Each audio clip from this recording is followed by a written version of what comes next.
Mic testing 212. Mic testing 212.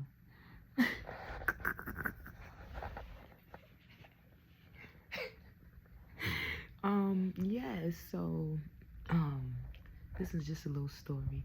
When I was working, it was a factory job. I ain't gonna say the company, but when we went in there, when I went in there, this is my first. Was it my first factory job? I think it was. Yep. And so I go in there, and they tell us, "Oh, you can't wear earrings. You gotta have a clear bag. You gotta go through a metal detector." Like I went through a metal detector in high school. But we had to have see-through bags and do all this stuff. That's the same way they do in jail, y'all. But anyways, we see the correlation, jail, school, and work. But alright. In institutions, just institutions. So yeah, so I go in there and I feel naked. I feel like I'm being stripped, you know? Because one thing about me, I had a hard time not wearing earrings because everybody said I look like a boy. So I always like, where my earrings? Where my earrings? You know what I'm saying? Man, if an earring fall out, I would feel like horrible. I'd just be ready to go home. But anyways, and it's funny because my baby girl, just a side note, my baby girl, I was like, I'm not going to get her ears pierced because based off the commandments, technically, you're not supposed to get our ears pierced. You know what I'm saying? So I was like, I'm not going to get it pierced. And then my parents was just like, just get her ears pierced. That's not right. You need to get her ears pierced. You need to get her ears pierced. So, you know me, I ended up, folding instead of just like sticking with my gut. I'm a parent now. It is still just this thing that I, had to work on. And I got her ears pierced. The lady pierced her ears unevenly to where it's pretty much like she pierced one of her ears like it was her second hole instead of her first hole. And I was pissed off, you know what I'm saying? But it was what it was. So then life goes on, and I'm just like, whatever, we're gonna rock out with it. Next thing you know, randomly as my baby get older, she ends up saying like, "Mommy, I don't want to wear earrings no more." She don't want it. She don't want no earrings. So I was like, all right. So I told my family, and they was just like, "Oh wow," and I'm like, yeah. My baby girl making the decisions that, she's standing on business even when I don't. And I just praise the Most High for that. But anyways, so yeah, I went in there and we started working. So they got me in there. They got stations that's called picking, packing, receiving, all of this stuff. So they got me picking.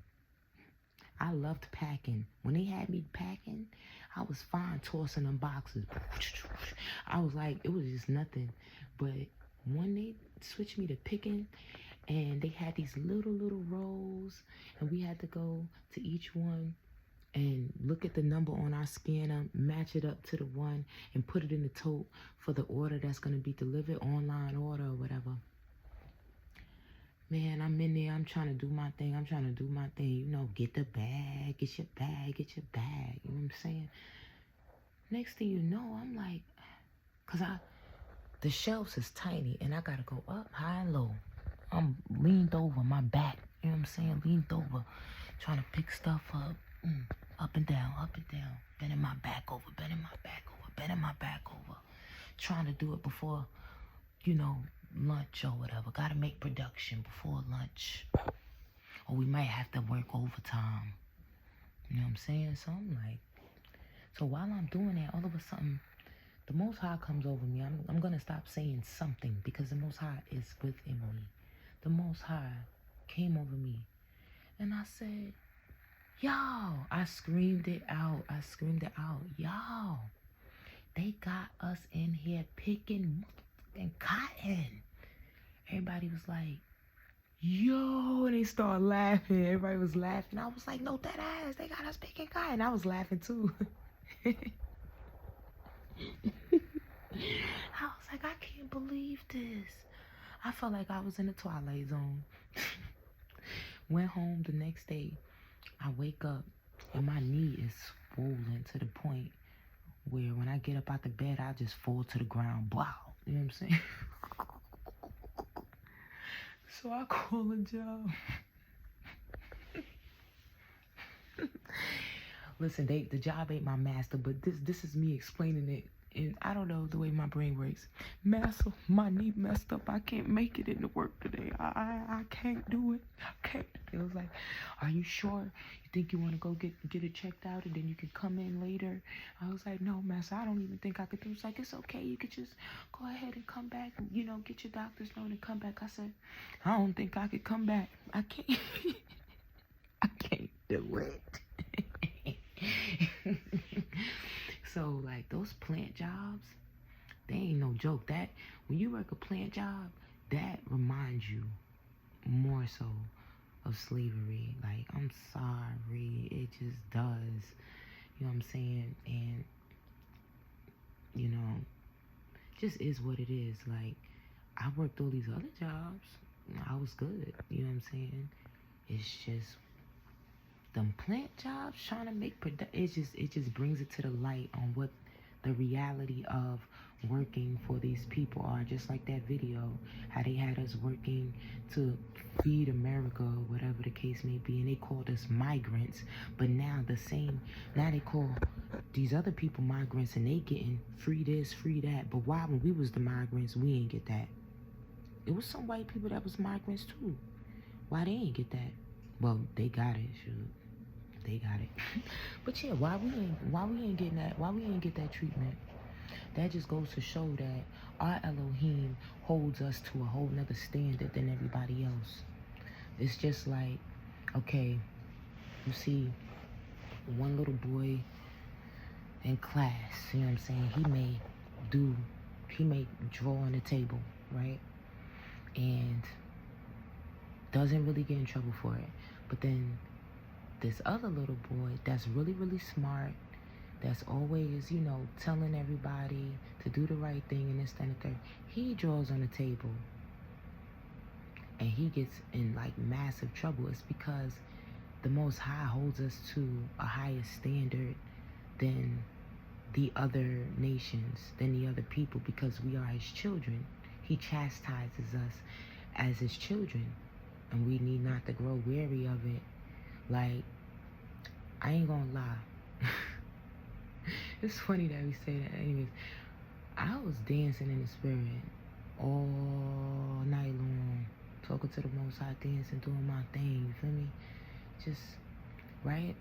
And I didn't drink no water like how I was supposed to. I was drinking Powerades, but I didn't drink my water like I was supposed to, right? So I'm laying down, and I get a Charlie horse, and I normally get them. I remember when I first got a Charlie horse, actually, Charlie horses make me feel like I'm dying.